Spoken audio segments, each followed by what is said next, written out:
Doctor Hanna, tenemos a la doctora Anabel Espinosa y viene bien la doctora porque el doctor Hanna ayer se hizo un poco psiquiatra y me decía que ha notado que algunos pacientes que han tenido el coronavirus le ha dejado cierta secuela en su comportamiento.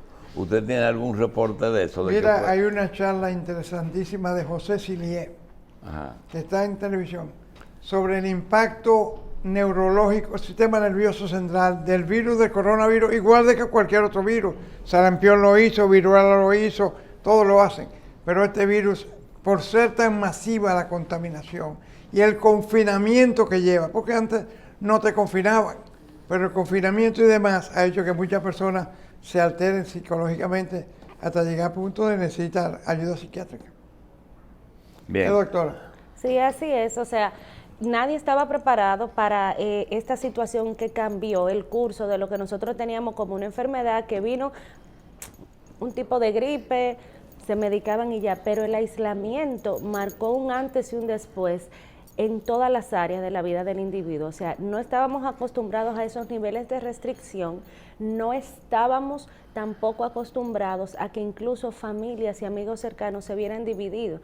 Yo comentaba ahora en la pausa que una de las situaciones que vemos con más frecuencia es cómo se ha quedado en evidencia la falta de autogestión de las emociones. La falta de yo poder enfrentar, buscar soluciones viables solo, aislado, porque estábamos muy acostumbrados a manejarnos de otra forma y a veces rayábamos en convertirnos en dependientes.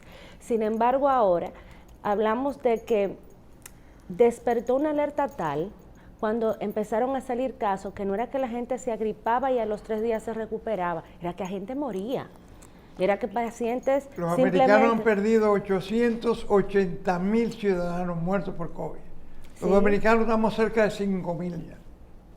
No, y Bien. cada vez que salían en la noticia esos datos, despertaban unos niveles de alerta y de alarma, que no es por echarme miedo, es que en familias empezaron a aparecer y en personas conocidas casos de contagiados de COVID, pero también de funciones. Y los que perdieron el trabajo y los que lo perdieron todos cerraron el negocio con la idea de que en 10 días iban a abrir y no pueden abrir más. Los que perdieron los padres, los que son huérfanos, los que son viudos, todo por la misma causa. Bien. Doctora, esta fue una pregunta producto de algo que ocurrió antes de ustedes llegar. Y es personas que van al consultorio a consultar medicina interna y aparece que algunas causas son producto de eso. Pero cuando la invitamos, hablamos de la soledad, del luto, del encierro y la salud mental en esas situaciones. ¿Qué va primero? Si es la salud mental que produce esos efectos de aislarse o si realmente esos asuntos necesitan de terapia. ¿Cuál es la causa original? Realmente nosotros somos entes biopsicosociales. De ahí es que inmediatamente me alejan del entorno y no por un fin de semana. Esto pasó a ser de semanas a meses hasta convertirse, hablamos de que empezó en el 2020. Y antes que usted siga, quería que el doctor participe en el tema con esto que le vamos a preguntar. Estábamos hablando de volumen y poníamos de ejemplo la psiquiatría, es decir, el tiempo que el médico debe dedicarle a un paciente. El doctor Hanna tiene como costumbre no solamente atender la hipertensión o hacer el electro, sino buscar algún tipo de origen. Realmente, doctor, sigue en esa línea. Ella está hablando de soledad, encierro, luto y salud mental. El médico no psiquiatra debe de buscar esas cosas. El médico que tiene delante de sí un ser humano, porque el que es veterinario a lo mejor no le interesa eso, pero el que tiene un ser humano como cliente, tiene que conocer qué hace, cómo es su familia, de qué murió el papá, porque a lo mejor él tiene lo mismo que tenía el papá, qué le pasó a su mamá, cuántos problemas hay, cuántas personas están realmente bajo tratamiento psiquiátrico en la familia, para llegar a una conclusión de una serie de datos. El médico es una computadora, coge todos los datos que le da el paciente y saca un resultado. A veces ha acertado, otras veces no, pero para conocer el paciente tiene que saber... Pero no en 5 minutos, ¿verdad? No, eso es una hora. Eso Totalmente toma una hora. de acuerdo. Totalmente de acuerdo con el doctor. O sea, nosotros no nos podemos valer solamente de una simple inspección. Nosotros no podemos simplemente preguntar el motivo de consulta y quedarnos ahí. Entonces hay enfermedades que no son de la seguridad social, porque la seguridad social es volumen y más nada. Cubre las consultas, de psiquiatría. Deja que venga Matías ahorita y te hable de la seguridad social. Ajá, bueno. Bien, siga, doctora.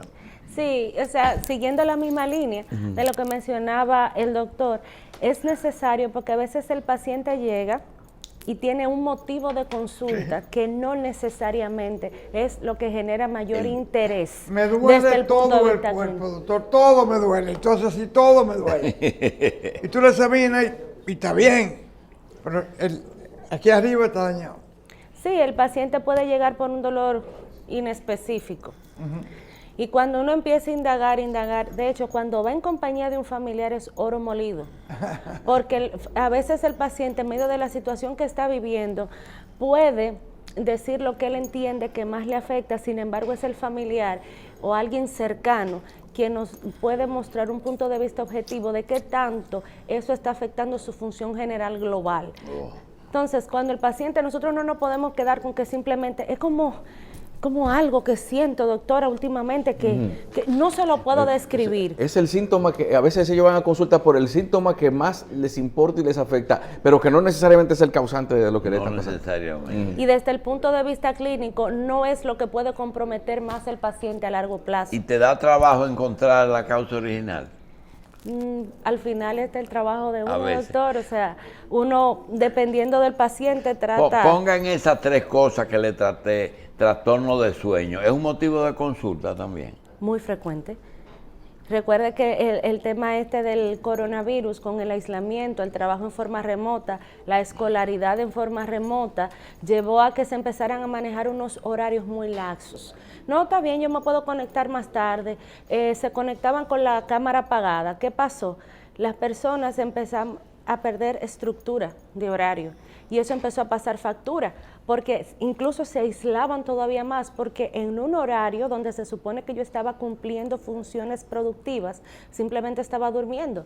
Entonces, en otro horario, donde ya todo el mundo dormía porque había cumplido sus funciones, esa persona estaba despierta. Y todavía ya tenemos como un año más o menos, un año y algo, que se ha empezado a insertar, a querer formalizar y volver con algunas limitaciones. Hay personas que siguen teniendo una batalla para recuperar ese sueño, gestionar bien su horario en todas las etapas de la vida, porque nos ha pasado que es un problema tanto con los adultos, pero también con los más jovencitos, que ahora que están empezando una escolaridad más formal, ha sido un reto, no solo levantarlos, sino que mantengan esos Hay niveles de gente que atención. se ha pasado 2 años en pijama y en shorts. Sí, doctora, que no salen ni a hay la algo esquina. que dice, esto es fisiológico, es decir, tantas horas de sueño es fisiológico, tantas horas que no se duerme ya es preocupante. En esos casos, también el luto, por ejemplo, nosotros tenemos que si vamos a bailar un merengue, se supone que no vamos a llorar ni nos vamos a deprimir. Igual que si vas a la funeraria, no es el lugar tampoco para manifestar alegría. ¿Cómo ustedes determinan lo fisiológico? Es decir, el luto es motivo de tristeza, pero ¿hasta dónde? Cuando hay luto, hay una respuesta emocional congruente con el momento vital que está pasando el paciente. Repíteme, ¿hay? Ante una situación de luto, una pérdida, Sí. ahí se da una respuesta emocional congruente al evento vital que tiene ese paciente. Y hasta ahí no tiene por qué considerarse patológico. ¿Cuándo empieza a llamar de manera especial nuestra atención? cuando se queda, cuando hablamos de luto, de duelo en salud mental, tiene diferentes etapas. Cuando vemos que el paciente tiene dificultad por alguna situación que investigamos, de pasar de una fase a otra, desde la fase de sorpresa, inicial, perplejo, pero será verdad. Y se dio mucho con el COVID, porque recuerden que habían pacientes que lo llevaban por emergencia. Y no lo vieron nunca. Porque estaba tosiendo una fiebrecita, de ahí en adelante se subió intensivo, los familiares empezaron simplemente a recibir información de los profesionales y el proceso de cierre era más difícil. No es lo mismo cuando yo sé que hay un diagnóstico de una enfermedad que tiene un pronóstico malo, duele, es difícil, siempre al momento final siempre sigue siendo difícil y de choque, pero ya yo emocionalmente me voy preparando, voy empezando a tomar decisiones. Los profesionales, incluso cuando estamos acompañando y brindándole el soporte a esa familia, porque sabemos en qué va a terminar esta situación, empieza a darse un escenario. Sin embargo, recuerden que con el COVID, no. Pero que mi pareja desde hace 40 años, no, pero es un hijo mío, ¿y cómo usted me va a decir a mí que yo no puedo, doctora, irlo a ver? Era difícil salir de esa etapa. Okay. Cuando se habla de soledad, encierro, luto, yo estoy hablando de depresión. Soledad, encierro, luto, no necesariamente es depresión ni tampoco es ansiedad. Como le dije, o sea, hay respuestas emocionales que dependen mucho de las circunstancias. Cuando estamos bailando un merengue estamos contentos, pero no quiere decir que estamos en euforia. Cuando recibo una noticia desagradable, mira, falleció tal persona que trabajaba contigo, yo me pongo triste y es una respuesta emocional. Cuando ya hablamos de depresión, cuando ya hablamos de ansiedad, hablamos de un trastorno que ha reunido una serie de criterios y ha comprometido en forma importante durante una cantidad de tiempo la vida del individuo. El luto se viste, doctor, el luto se viste. Tú ves a la muchacha vestida de negro 2 meses y de repente aparece con una blusa blanca y más tarde con una falda de colores. Y ya tú sabes que el luto terminó, o por lo menos se proyecta así. Pero cuando tú tienes luto, encierro, falta de producción económica, no trabajaste, no recibiste pago ese mes, la cosa se complica mucho. Sí, lo que pasa, doctora, es que muchas personas tienen una versión del luto muy sui generis. Por ejemplo, nosotros tenemos casos de muchachas que pierden su compañero de vida, por vida, muchachas no, son señoras, y que tuvieron un matrimonio entre paréntesis casi perfecto, y de buenas a primeras nos dicen al doctor Hanna a mí, bueno, él decidió irse, ese fue problema de él, yo voy a vivir mi vida. Es así que tiene que ser. Tenemos una amiga que hizo eso. Realmente, él fue y me dejó, el que me desconsideró fue él. ¿Realmente es una forma de ver las cosas o es una forma atípica? En las relaciones de pareja realmente hay que ver la cosa muy con pinza, porque esa no es una respuesta emocional cuando yo he perdido algo valioso, porque no se ha fragmentado ese sentimiento de pertenencia. Quizá esa persona venía viendo indicadores desde hace un tiempo importante y empezó a fragmentarse emocionalmente porque sabía que evidentemente en algún momento iba a haber ese desenlace. O sea, uno de los criterios de salud mental incluso es que nosotros debemos dar respuestas que sean congruentes con lo que estoy viviendo. Nadie pierde algo tan valioso como es una relación afectiva de años y lo toma como que me puso un vestido rojo, me puso un vestido azul. Sí, pero ¿cómo se puede engañar tanta gente al mismo tiempo? Porque tenemos otro caso de que le vamos a dar el pésame a una amiga, Machi y yo, y ella abre los brazos y dice, salí de esto, ya voy a ser yo misma, que durante 40 años, es decir, tenemos a veces forma de ver las cosas raras. Es decir, ella entendía que vivía una represión de su propio ser. Yo seguiría de cerca ese tipo de reacción porque puede darse el caso de que en las primeras horas yo vea algo en la persona a quien fue a darle luto y acompañarlo. Y a veces esas respuestas que nos parecen, pero ven acá, absurdas. Entonces, hay que seguirlo, esos casos así, porque necesariamente, de hecho, uno le pide a los familiares cercanos, después que salimos de la funeraria, del entierro, y está todo el mundo junto, vigile de cerca su alimentación, sueño, cualquier cosa que diga, y yo miraría de cerca ese caso. Doctora, ¿hay luto en el divorcio? Hay una pérdida, hay un duelo, realmente. Sí. Mire, y con respecto a lo que tiene que ver con las manifestaciones de tristeza y la depresión, en algunos casos, vamos a decir, esa congoja que le da a la gente, hay personas que a veces se usan algún tipo de fármaco, algún tipo de tratamiento, como para represar esos efectos de estar mostrando esa tristeza y todo eso. ¿Usted no cree que hasta cierto punto es mejor a veces dejar que todo eso salga, en vez de quizás que fluya, en vez de medicar para que la persona se siente, provocar un estado de bienestar? Al final la medicación lo que brinda es un soporte durante el proceso. El doctor, que es un experto en la materia, sabe que si, por ejemplo, le ha tocado pacientes que tienen una situación cardíaca, una comorbilidad importante, uno hasta los prepara para evitar que esa emoción comprometa su vida. A veces cuando llaman y dicen, doctora, mire, yo creo que no lo está manejando bien. Si uno ve, va brindando el soporte conforme sea la demanda del paciente. Sí. A veces con hablar, abordar al paciente, hablarlo, orientarlo, brindarle herramientas, puede gestionar el proceso de duelo. Ahora bien, si vemos que está descuidando su alimentación, su aseo, su patrón del sueño, uno en ese caso, conforme sea la necesidad del paciente, si tenemos que suplirle en algún momento algún tipo de medicación y soporte, lo hacemos sobre todo para garantizar que hasta que salga de este proceso tan difícil, no se descompense físicamente. Mire, y también ahorita vamos a ampliar algo que también hablábamos antes de entrar al aire, que es como ese sentimiento de responsabilidad que una gente tiene sobre la salud de otra persona y que puede ser truncado por un fallecimiento por COVID, precisamente. Entonces, ¿cómo tratar eso? ¿Cómo tratar eso de que alguien falleció en la familia y su entorno, los que le sobreviven, pueden sentir quizás cierta culpabilidad o cierto sentido de que falló su responsabilidad en preservar la vida de esa persona ante un asunto, ante una enfermedad de consecuencia impredecible como es el COVID, precisamente? Muy importante la observación, porque ante situaciones de una pérdida siempre surge la pregunta, ¿por qué? Culpa, cuestionamientos.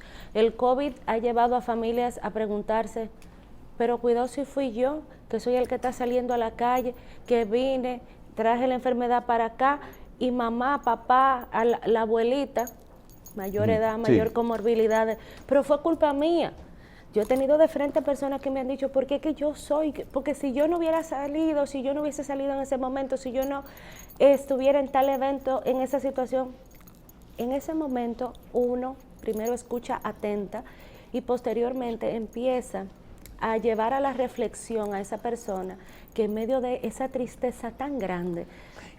Ustedes los psiquiatras. Julio, diferentes sociedades expresan su luto y sus pérdidas de diferentes maneras.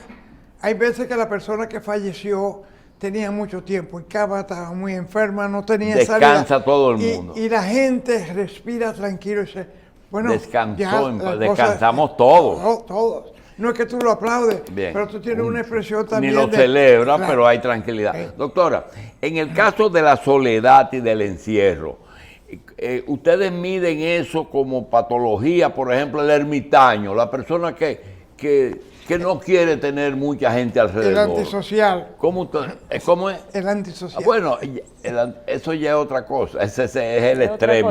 Pero el que realmente disfruta estar solo, es parte, hay que revisarlo. Hay características en la personalidad de cada quien que es lo que nos hace precisamente diferente.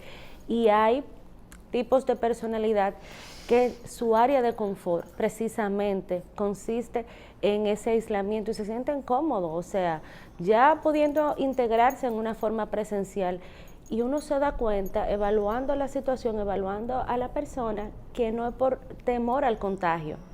No es que yo no quiero salir porque no, hay gente que anda sin mascarilla, no. Es que esta situación de confinamiento los ha llevado a, yo estoy en mi mejor momento, yo no tengo que estarme rozando con gente. Siempre cuando preguntan los familiares, porque si yo me siento cómodo, para mí eso no es un problema, doctora, realmente esto no le podrá estar afectando porque está traslúcido de no coger el sol. ¿Cómo yo puedo ayudarlo? Debemos estar muy pendientes de que no se acentúen algunas conductas que lo hagan ir repeliendo más ese roce social, porque podemos pasar de simplemente disfrutar estar solo a esas características de aislamiento y de escasa empatía por el medio a convertirse con un tema y ya ni siquiera salir para situaciones básicas, o sea, ni siquiera para comer con la familia, y les repito, sin ser por un tema de miedo a contagio. Pero hay muchos psiquiatras portátiles que andan en todas partes haciendo diagnósticos. Y lo que dicen, ese es un loco, pero otro dice, ese es raro, ese tipo no habla, realmente es introvertido. Ese hay que revisarlo también, el que no goza hablando mucho ni haciendo muchas cosas. Hay patologías formales, ya porque reúnen criterios diagnósticos que sí, una de las comunes en ellos es esa tendencia al aislamiento, solo que ahí hay otros factores que lo comprometen, como algún tipo de pensamiento mágico, creencias erróneas, que en ese momento no es que habla poco, no es que es muy tímido y reservado, es que hay una condición de salud mental clara en ese paciente. Esa Doctora, ¿dónde está usted, su consultorio? Yo estoy en IMAFA, Yo estoy en IMAFA, en el Instituto Médico Psicológico de Atención a la Familia. Pueden buscarme en las redes. ¿Y dónde es eso? En la John F. Kennedy, esquina Ortega y Gasset. Sí. Pueden buscarme en las redes como doctora Anabel Espinosa, y ahí están todos los detalles para asistirles en el momento Julio, que entiendan el pertinente. aislamiento y el luto también tienen impacto físico. El tipo que se queda en la casa va a perder masa muscular fuera de la proporción del que sale a trabajar y hace ejercicio. Los niveles de cortisona o de cortisol de esa persona también cambian. Come menos o come más. Va a la nevera 20 veces. Se come lo que antes no se comía. De repente tú ves un tipo que viene con 40 libras más. Lo vi ayer. ¿Y qué te pasó? Oh, la pandemia.